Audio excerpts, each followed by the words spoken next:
Welcome to Monster Territory, ladies and gentlemen. Another painful ending to tonight. The Red Sox swept by the Yankees. Final score 4-2. Record falls to 9-16. First time being swept at Fenway Park by the Yankees since 2021. I mean, you all saw it the last three games. No offense really in this series. Payton Tolle was absolutely amazing here tonight. Holy cow, Payton Tolle. Holy Tolle. This guy was incredible. Career high 11 strikeouts. But to me, with Tolle, it wasn't just the fact that he was racking up a lot of strikeouts. The fastball was just looking amazing as always. But he just looked more like a complete picture here tonight. Huge shout out to Payton Tolle. Unfortunately, a couple of aspects cost him getting the win here tonight, and also the Red Sox trying to get back into the win column. Bullpen ended up faltering late, and, of course, the offense, once again, coming up short. The real issue is the offense, right? Obviously, the bullpen, they came up lame here tonight, but the offense is obviously still the key issue here. For the bullpen, though, hey, in the end, they blew it. In a game you needed to win, in my opinion, I think you needed to win this one. I think this was a must-win. Obviously, you got a whole lot of baseball left, but just for the mentality moving forward, I think you needed a W here. And in a game that I felt like you needed to win, I really don't know why Greg Weisert's being brought in with the bases loaded. Sure, he has been pitching a bit better as of late. But in my opinion, in a game you need to win, in a high-leverage situation with the bases loaded, obviously Danny Colomb wasn't able to get the job done. I'll talk about that in just a second, but Greg Weissert, time and time again, you just can't count on him. I'm sorry. He's too much of a roller coaster. Yeah, sure, he's been pitching a little better as of late, but to put him in this situation now where you really need to start getting some wins, sorry, I'm not going Greg Weissert. I'm going Garrett Whitlock all day in this one. I get it. Justin Slayton's on the IL. Your bullpen's not exactly at full strength, but I'm going Garrett Whitlock in that situation every single time. Maybe a couple of months, when you start easing more or getting Weissert more into those situations and he can prove himself more consistently, that's when I go to Weissert. But for this one here tonight, I think you needed to go Garrett Whitlock. You can disagree with me if you want. But Weissert so far, it's a small sample, but in high leverage spots this season, he's given up 2 home runs. And against left-handed pitching, he's given up 5 hits and a home run this year. So I'm thinking from Cora's point of view, while I have pointed out that, yes, he has pushed a lot of good buttons in his tenure as the Red Sox manager, how do you not see the situation? I mean, maybe he did see it. I don't know. But, when you have Cody Bellinger, the lefty bat, coming into pinch hit, right? Because you're bringing Weissert for the righty-righty matchup, and then Aaron Boone, he says, okay, well, I'm going to pinch hit Bellinger here. And Weissert, who's given up 5 hits and a home run to lefties this year, that's not a good matchup. So I just didn't agree with the decision. I did not agree with that decision whatsoever. I think Whitlock needed to be in this one. I don't know.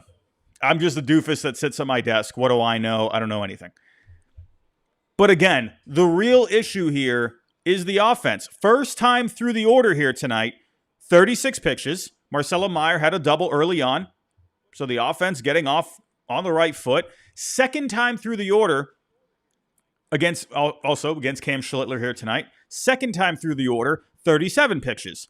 Now, the first 2 times through the order, not exactly patient by any means. They only drew 1 walk on the night, but they still extended ABs. Right? They made them work a little bit, right? They're fouling off some pitches, taking some pitches. Sure, not drawing really a whole lot of walks, but at least you're working the ABs a bit more. And then the third time through the order, 19 pitches. I don't understand that philosophy whatsoever. When you get a double from Meyer in the early going, Carlos Narvaez coming through with a home run here tonight. When you got a strategy that's working the first 2 times through the order, why all of a sudden you just completely change direction in your strategy, and you're just starting to swing out of your shoes the third time through the order. Why? I mean, obviously, you're not perfect the first couple of times through, but why all of a sudden you're getting way more aggressive in the third time? I don't get that. Sure, no Roman Anthony here tonight. Sure, Seti, Massa, Wilson, 0 for 9 in the middle of the order here today. Durbin, another 0 for night. Sure, no Roman, but the approach is clearly a problem, and we've talked about this multiple times. I talked about this when they fell to 2-8. 10 games through, I said, listen, the approach stinks. We got to do something different. You're too patient at times. You're letting fastballs just go right down the middle. There was a pitch right down the middle for Duran here tonight. First pitch, which was so odd to me because they're way more aggressive against Schlittler third time through the order. But then Duran, well, he has been pretty good over the last couple of games here. He's just taking a first pitch fastball down the middle. I'm thinking, what if you're going to be aggressive, why not swing at that one? Too patient at times, letting fastballs go down the middle. They have the second lowest zone swing percentage in the major leagues. They rank in the top half when it comes to first pitch strike percentage. And then there's other times, like we saw here tonight, they're too aggressive. Remember last night, you got into a whole lot of hitters' counts.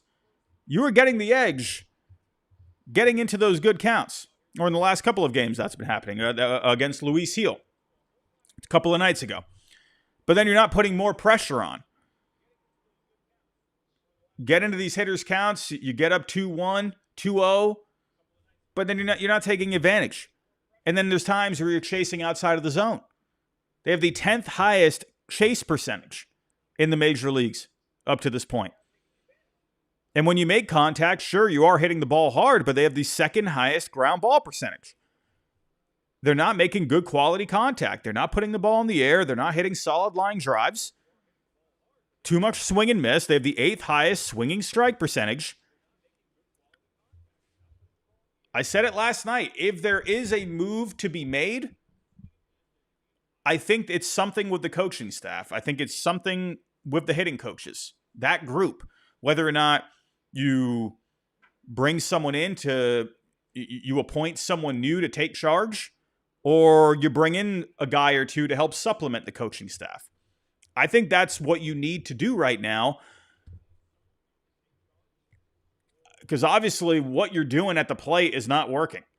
We all see it, obviously. Back to Payton Tolle. I mean, again, the guy was fantastic. Career high, 11 strikeouts. He leaned with the hard stuff early. And then he started incorporating more breaking and off-speed pitches as the game went on. Sure, the velo was dipping a little bit, but man, breaking pitches were looking really good here tonight. He spun a couple of really good changeups there tonight, getting a lot of strikeout. But still, we all know Tolle, he's got the hard stuff. He was getting a lot of swing and miss on the four-seamers. Again, he just looked more like a complete pitcher here tonight. Look like a complete 180 of what we saw in Arizona last year. Holy cow, night and day difference. And against the Yankee lineup that has a lot of good bats in there. And it's unfortunate to waste a performance like that. It's terrible, man. And you felt the energy. You felt it, man. He got into a bases loaded situation at one point. The guy was fired up coming off the mound, getting a strikeout. Holy cow, this guy brought some energy. You just felt the buzz. Even if you're not there, you could feel the buzz through the TV. I can't even imagine what it felt like at Fenway Park. Anyone in the chat? Was anyone at Fenway Park here tonight? I bet it was electric. It looked like it. The pressure is only going to keep building. You're 9-16. Sure, have we seen horrible starts from other teams in the past? Of course we have. Have we seen horrible starts from teams that end up going on to win the World Series? Of course we have. But every situation is going to be different. And in this situation, with how the Red Sox have been since 2021, sure, you made the postseason last year, but overall during that time span, you have not had a whole lot of winning. There's not been a whole lot of winning since then, minus last year. The pressure is only going to keep building. Again, I think there needs to be some adjustments with the coaching staff. I know a lot of people are going to say Cora. I know a lot of people are going to say Breslow, which we will talk about at the end of the show. Ken Rosenthal actually talked about this today on Fair Territory. We'll play that clip a little later, and I'll give you my thoughts on that. But I think if you are to make a move right now, I think the most logical one is something within the coaching staff and making a couple of adjustments to the roster. We talked about this last night. I don't think it's completely out of the realm of possibility to give Durbin a bit of a reset. He has a couple of options. Could go into Worcester, maybe help him out for a couple of weeks. Then you get some guys that are hitting well down there, like Sung-Chae Cheng, Mickey Gasper.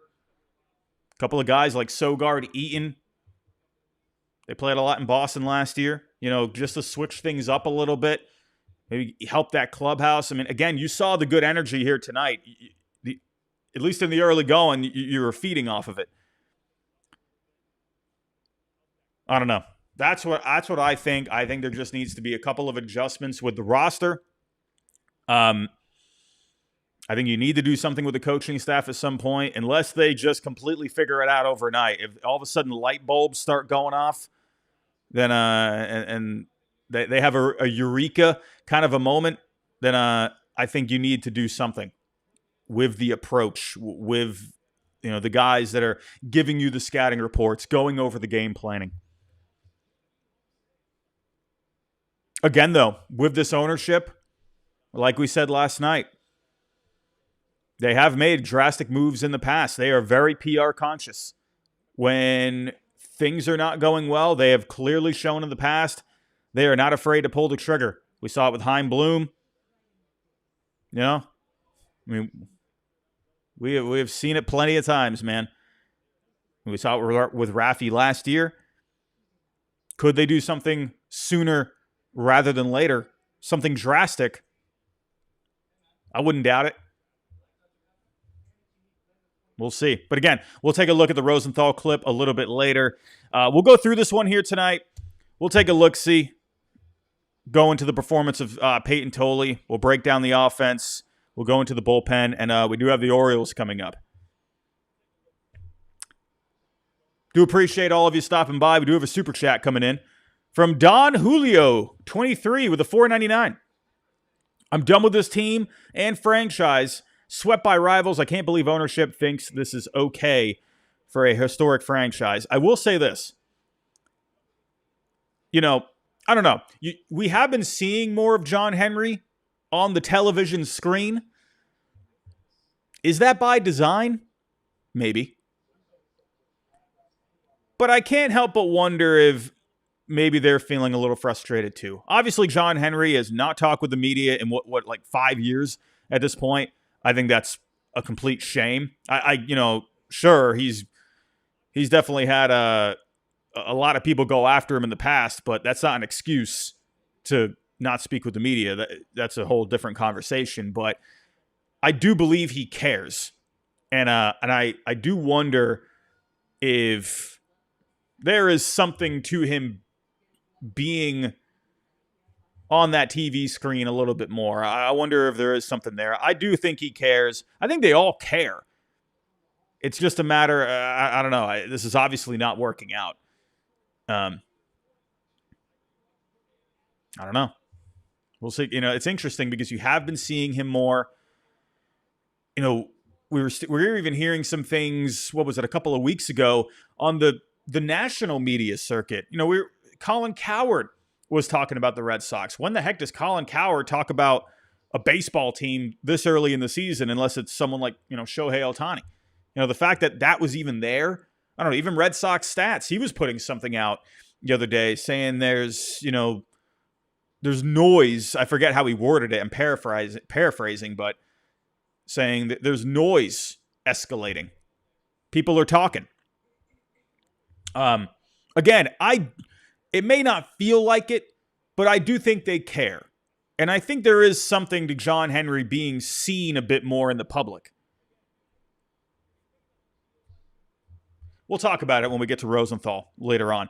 Everyone, if you can, I know it's annoying. I know I always say it. I know we're not in great moods, but if you can, hit the like button for me. If you are new, think about subscribing. Hey, no matter how many times the Red Sox lose this year, I'm going to be talking after every single game. So if you can help us out, I love you forever. Let's get to it here. Let's get to, again, Payton Tolle. He was the star of the show. This guy was incredible here tonight. Holy cow, man. Man, what a performance from Payton Tolle. I do think that was the performance of the year up to this point. Lots of fastballs first time through the order. He was over 60% of the four-seamers. He mixed in the other hard stuff like the sinkers and the cutters. He had 5 strikeouts to start his outing. 5 strikeouts and a ground out in the first couple of innings. Struck out Rosario, Judge, Rice, Stanton, Grichuk, and then he gets a ground out. Incredible start.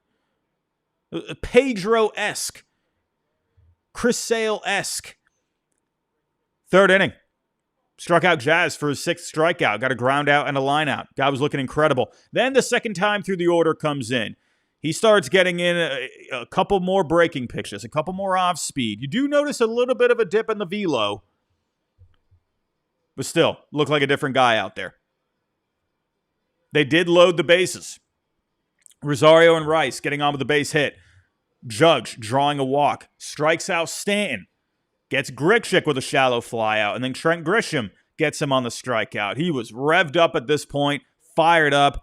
Fenway was electric. 8 strikeouts through 4 innings at that point. 5th inning. Gives up a home run to Jazz. Not a bad pitch, to be honest. Tip of the cap to Jazz because that was a fastball. Inside part of the plate. Hard fastball. Jazz, hey, he just snuck it around the pesky pole. Tied the game up at that point. We'll get to the little bit of scoring here in a second, but made it a tie ball game. Strikes out Caballero, gets a couple of flyouts. Overall, 6 innings, 3 hits, 1 earned, 11 strikeouts, 1 walk for Payton Tolle. An absolute amazing performance here tonight for Tolle.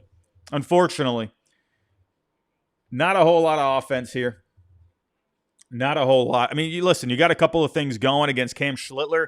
Like I said at the start of the show, you're making him work a little bit.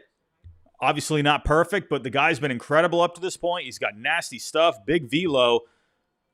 Hey, you know what? They tried going after him right away. Second inning story with the walk. Meyer, great contact, goes Oppo off the monster, gets the double, scores the first run of the game. Carlos Narvaez with his first home run of the year in the 5th inning. But like I said, I don't know what happened to your approach third time through the order. I don't know if they thought maybe there was a little bit of a dip in velo with him, so I think maybe they were just trying to jump on him. But in the end, though, they're not making good quality contact. They're just hitting a lot of grounders. They're getting under on the ball. They're not squaring up these pitches. Again, when it comes to metrics, I mean, obviously the average exit velo on the night wasn't very good. Only 85 miles an hour average here tonight. But take a look here. 56% on the ground balls. Only 2 line drives on the night. 5 fly balls. 4 pop-ups. I mean, it's not going to get it done. They're trying, but they're just not making great contact. I don't know, man. I just wonder what the issue is with the lack of line drives. What is the... Let me look this up. What is the line drive percentage for the Red Sox so far? Let me look this up. Batted ball, line drive percentage. The Red Sox ranked 23rd in line drive percentage with an 18.5%. Again, and then looking at the exit velo, if I were to go to the StatCast rankings, the Red Sox ranked 7th overall in exit velo. So hitting the ball hard, it's just not good quality contact. Here comes the bullpen.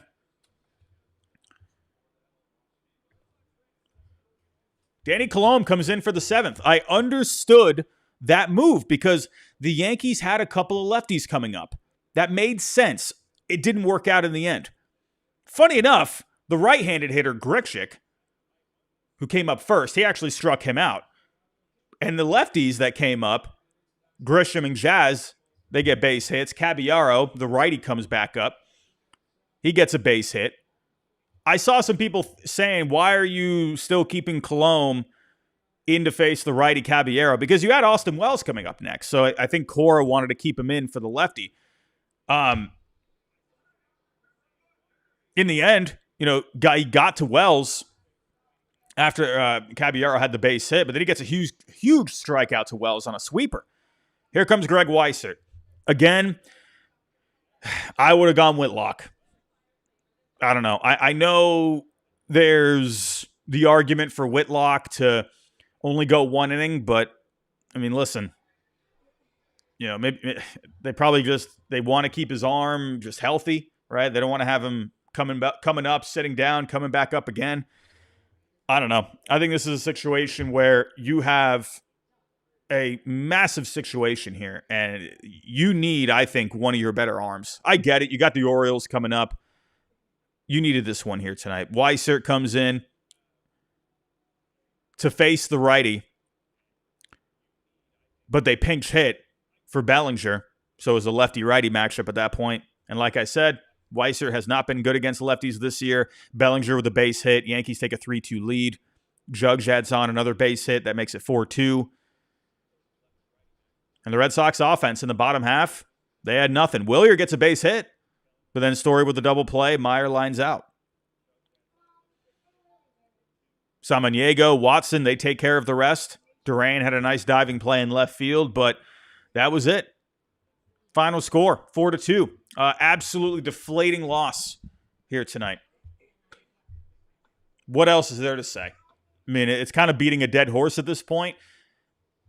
So that's why I am very appreciative of all of you that still come back every single night to listen to what my doofus self has to say. It's unfortunate. Let's get to the Orioles series, and we'll get to the Rosenthal comments in just a little bit. We do have a word from tonight's sponsor, though. I'll be right back. All right, quick shout out to today's sponsor, SeatGeek. Now, if you've been wanting to get out of the house, catch a game, or just find a good deal on tickets, SeatGeek is the move. I'm telling you, ladies and gentlemen, they got over 35 million downloads. They're the #1 rated ticketing app out there, and there's more than 70,000 events on there. Whether you're looking to go to a baseball game, a concert, a festival, whatever it may be, anything live, you can find it on SeatGeek. And obviously, for all of you at home, if you have been thinking about getting out to a Red Sox game, this is a really easy way to do it. Whether you're trying to go to Fenway or anywhere on the road, SeatGeek makes the whole process very simple. Since SeatGeek is Major League Baseball's official ticket marketplace, your tickets are fully guaranteed and instantly fulfilled right to your account after purchase, which makes it even easier. Now, one thing I really like about SeatGeek is they rate every ticket on a scale from 1 to 10, so you immediately know if you're getting a good deal. If you're scrolling the app, look for the green dots. Green means good, red means bad. It just takes the guesswork out of it. And of course, I got a code for all of you. You can use code Territory10 for 10% off your next set of tickets at SeatGeek. That's 10% off any tickets with promo code Territory10. Make sure you click the link in the description to download the app and have the code automatically added to your account so you can use it later. Alrighty, let's get to it here, shall we? Listen, hey, the show goes on, ladies and gentlemen. We're going to keep moving here. We got the Orioles going to Baltimore. 3-game set. Brandon Young making his second major league start. Going up against Brian Bayo. Trevor Rogers against Garrett Crochet for game 2. Kyle Bradish against Connolly Early for game 3. Now, taking a look here at Brandon Young. Brandon Young, again, only making, I believe, his second major league start. Let me just confirm. Oh, no, I apologize. I'm sorry. Second start this year. I apologize about that. He made 12 major league starts last year. Didn't pitch well. Had an ERA above a 6, FIP above a 5. But first start this year, I believe, against the White Sox. Against the White Sox, yes. 5 innings. Only give up 2 hits. 0 earned. A guy that's going to throw a lot of fastballs. He's going to throw some sinkers in there. He's got some sliders. Taking a look overall at the velo. He's going to be more so around like 93, 94. But Brian Bayo, we all have our eyes on Mr. Bayo. It's been a very up and down ride for Bayo so far this year. That's how it always is with Brian Bayo. Last start, not good. Very inconsistent. You're getting a lot of swing and miss, but the command just was not there. Let's see if he can get something going against the Orioles. Now, but with their lineup, they have had some injuries. Taking a look-see at the Orioles lineup here. I mean, they're just trying to get themselves healthy. But, hey, you still got a lot of good bats here. Gunnar Henderson, Taylor Ward, Adley Rutschman's hitting better overall this year. A little cold as of late. But, hey, we get to see Pete Alonso up close, ladies and gentlemen. Pete Alonso at one point, that was a target for the Red Sox, and here he is in Baltimore. Sammy Basayo, one of the top prospects in the game.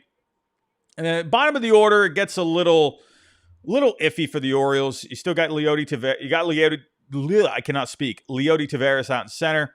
Jeremiah Jackson at second base. Colton Cowser, a guy that's shown a lot of good things in the past. Off to a slow start this year, though. Kobe Mayo had a very hot spring, but he's been a bit cold so far. So, really, I'm looking at this top of the order. In the end, Bayo has just got to throw strikes. He has got to find some other kind of pitch besides the sinker and the cutter. I don't know. Is the changeup even at this point? I don't know. I just feel like we're all waiting on this changeup, and it's just not coming around. Does he try to get some more breaking balls involved? I don't know. But I think he's got to be less predictable. He's got to throw more strikes. So we'll see, though. Again, the Red Sox, they got a guy that has not had a whole lot of success at the major league level. Let's see if they can take advantage there, maybe get themselves on a good start. Trevor Rogers, I believe he pitched very well against the Red Sox last year at one point, if I remember correctly. But so far this year, he's been okay. 5 starts, ERA right above a 4, FIP a little bit lower at a 3.7. The strikeouts are a little down so far this year. He's given up a couple of more home runs per 9 up to this point. The home run rate is a little higher. But a guy that is not going to be an easy matchup. He was really good last year. And so far with the metrics, taking a look here, he's limiting the hard contact for the most part. He's getting guys to chase out of the zone. He's, again, not racking up as many strikeouts as he was last year, but he's going to throw strikes. He's going to limit the hard contact. He's going to throw you a lot of four-seamers, but he's going to mix in the cutters, the sinkers. He's going to go off speed. So Trevor Rogers, this isn't going to be easy, but Mr. Garrett Crochet will be on the rubber as well. Bad starts last couple, right? Obviously, we're trying to just forget about that Minnesota start. Looked a little better against the Tigers last time out. He was getting a lot of swing and miss, had 8 strikeouts, but he lost command there in the 5th. Looked like he ran out a bit of gas there. Looked like a step in the right direction. Let's see if he's feeling much better here against Baltimore. And then Game 3 got Kyle Bradish, a guy that just only came back last year after getting elbow surgery. He's been pretty good so far, getting swing and misses. You're going to get a lot of sliders with Kyle Bradish. 10 strikeouts per 9 so far through 5 starts, but the command has not been great with Bradish up to this point. 4.7 walks per 9 is limiting the exit velo for the most part, is getting guys to chase out of the zone. But this is a matchup where I wonder if the Red Sox could take some advantage, right? He's not getting a whole lot of swing and miss. Again, not racking up the strikeouts too much. But one thing to be concerned about is he does get a lot of ground balls. He's in the 70th percentile right now with his ground ball percentage. And like I said, the Red Sox, second overall in ground ball percentage on the year. So that could end up being an iffy matchup. We'll see. And also taking a look at Rogers. Rogers does not get a whole lot of ground balls. He's only in the 31st percentile. So could that maybe be something for the Red Sox to try and take advantage of there? We'll see. But hey, at some point, if you want to salvage your season, if you want to be postseason contenders, it's got to start somewhere. Obviously, the Yankees pitching has been phenomenal. They ran into a freaking buzzsaw with the Yankees pitching. Could we see a different story this time around? But I don't know. It's not looking great. We have a super chat. Super chat coming in from Trip 5614 $4.99. When it's late at night and I'm all alone, and all I think about is the Cedar Rafaela walk-off from last year. Oh, okay. Sorry. I see. When it's late at night and I'm all alone, all I think about is the Rafaela walk-off from last year. What happened to the team I love, Robbie? That's a great question. Well, I'll tell you, I think losing Bregman hurt this team. I feel like you lost that spunk a little bit. You lost that. I was going to say that glue guy, but I think that's underselling what he was. You just lost that presence in the clubhouse, the guy that just such a high IQ player that you love having around, right? I think that was a big hit. Obviously, the bats they brought in to replace him have not been effective, to say the least. Oh, there's no energy. That's why with Tolle here tonight, that was probably the most fun I've had watching the Red Sox up to this point. Massa had the walk-off, right? But that performance from Tolle here tonight, that was electric, especially against this Yankee lineup. That was awesome. That's probably the most fun I've had watching a Red Sox game this year. I don't know. They're lacking the energy. They're just lacking oomph. It is what it is.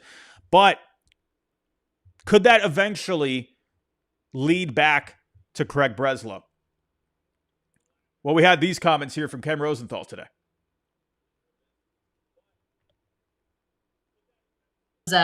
And Thompson on the hot seat, but is Cora? Cora is in the second year of a 3-year, $21.75 million contract. That alone gives him some security. He would be owed, I don't know, $10 million or so if they fired him right now. And they gave him that contract because they believe in him. So I don't expect him to be on the same kind of hot seat. Now, the question was, what is the greater likelihood of them making the playoffs or one of these guys, Breslow or Cora, getting fired? They can make the playoffs. The American League is not all that strong, as we've seen. So if they get their pitching together, find some offense, and they're going to need to add at some point, it would seem to me, then the playoffs are not necessarily unrealistic. If they don't, we've seen Red Sox ownership before. What do? They look for scapegoats. And certainly Breslow in this particular season is, if not on the hot seat, certainly it's time for them under him to take a step forward. They made the playoffs last year. That was good. But now they've taken, at least to start the season, a step back. So there's going to be heat there if this team indeed figures to sputter the rest of the way. All right, so interesting comments from Rosenthal. I always wonder, is that more speculation from him? Has he possibly heard something? Who knows? Yeah, you never know, especially when these reporters make comments, right? Because a lot of times, I'm not saying this is the case, but you'll hear a lot of times where they'll talk about something, but they don't want to necessarily say that it's happening, right? Maybe they hear a thing or two and they're like, okay, I can make this a talking point, right? But it is interesting. Of course, he did make sure to say there, if the Red Sox don't turn it around. The one thing I keep wondering about with the Red Sox ownership, though, like I've said a couple of times, they have shown to be drastic in the past. They are very PR conscious. Would they make a move like that in season? I don't know. That feels like, if you're going to move on from Breslow, that feels like an off-season kind of a move. Again, I've said it a few times. I feel like more likely right now in season, especially this early, if they were to make a change, I think it would be something in the coaching staff. Not Cora, because he's in the middle of a contract. More so the guys on the hitting coach, the hitting staff, and or the pitching staff. I don't know if the pitching staff is necessarily a glaring need I cannot speak. I cannot find the words. The pitching coach staff, if that's necessarily a need, but clearly the hitting coach staff might be an area. So I feel like it's early at this point to be looking at Breslow and Cora. But in the offseason, could they make that move? Why not? They did it with Bloom. They didn't want to go any further with Bloom. Even though he had completely revamped that farm system, they had seen enough with the moves he had made at the major league level. They wanted to go in a different direction. Go back to Dombrowski. They made the call there, what was that, August or September? Either late August, early September, can't remember. A guy that had just assembled a World Series team the year before, and they made the call to move on from Dombrowski before even giving him a chance to try and revamp the farm. But with Breslow, I don't know. Obviously, it's his first time on the job. And, of course, you're going to make some mistakes along the way, especially when you're a first-timer. And he has made mistakes. I talked about it last night, the handling of the Raffy situation from the get-go. I think he messed up in the early going there. The Dustin May trade. I get it. You're trying to add pitching, and sure, you didn't need James Tibbs, but the trade itself was awful. It was not a good trade. The value, it was just poor spending. It was like going out spending $20 on a McDouble. That's what it was. And I get it. It's expensive at the deadline, but that was what you got? I don't know. And I know they were involved in the Merrill Kelly talks. Now, that might have cost you Connolly early, but there was nothing else out there. I don't know. Not retaining Bregman. He got Bregman. That was a positive, but not retaining him. Awful move. Not acquiring a big bat in the offseason. Remember, they had flat out said after the season ended, they needed to add some power, some thump to the middle of the order. He specifically said, championship winning teams hit home runs, right? You need those game changers in the postseason. That's why Pete Alonso made sense. That's why Klaus Schwarber made sense. They didn't do it. He didn't resolve the outfield situation. Still a problem now. Guys not getting consistent playing time. You want guys to have consistency. Obviously, you're going to have some injuries that pop up, but I don't think this is the right way to do it, in my opinion. He has made good moves. Crochet, Bregman, even though it was only 1 year. We brought in Carlos Narvaez, Chapman. You revamped the pitching within the organization. I think he's done a lot of good. But like Rosenthal said, the Red Sox ownership have shown time and time again they will make a drastic decision. They will look for that scapegoat.